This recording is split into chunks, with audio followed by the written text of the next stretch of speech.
Priatelia, pozdravujem vás. Dneska by som vám chcel v skratke povedať niečo o jednoduchej, za to mimoriadne efektívnej dýchacej technike, ktorá sa nazýva koherentné alebo rezonančné dýchanie. Koherentné dýchanie môžeme použiť v situáciách, kedy sa potrebujeme upokojiť a ostať pokojní. Ako už jej názov trošku našepkáva, pri koherentnom dýchaní snažíme sa dýchať približne rovnakú dĺžku nádychu a rovnakú dĺžku výdychu. Nie je však jedno, aká bude táto dĺžka.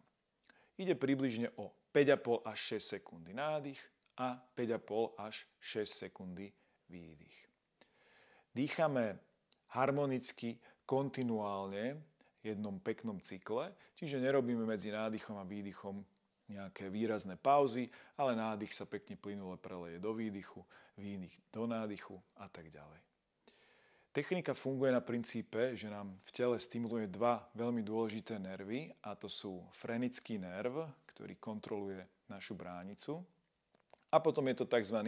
Blúdivý nerv, ktorý je najdlhším nervom našej parasympatickej nervovej sústavy, ktorá má za úlohu upokojenie nášho systému. Tretia veľmi dôležitá časť, na ktorú vplýva technika koherentného dýchu, sa nazýva amygdala a nachádza sa v našom mozgu.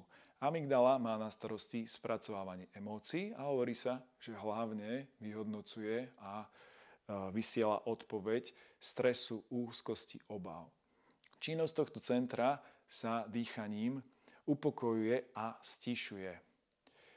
Vyskúšajte si techniku sami, keď si na ňu niekedy spomeniete, aby ste si na vlastnom tele pocítili jej účinky.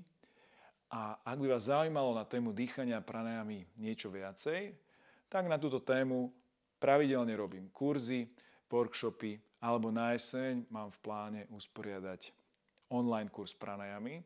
Tak mi bude potešením, keď vám budem môcť povedať na túto tému niečo viacej, či už o upokojujúcich technikách, alebo naopak o technikách, ktoré sú vitalizujúce, povzbudzujúce. Určite sa niekde vidíme a teším sa na ďalšie stretnutie.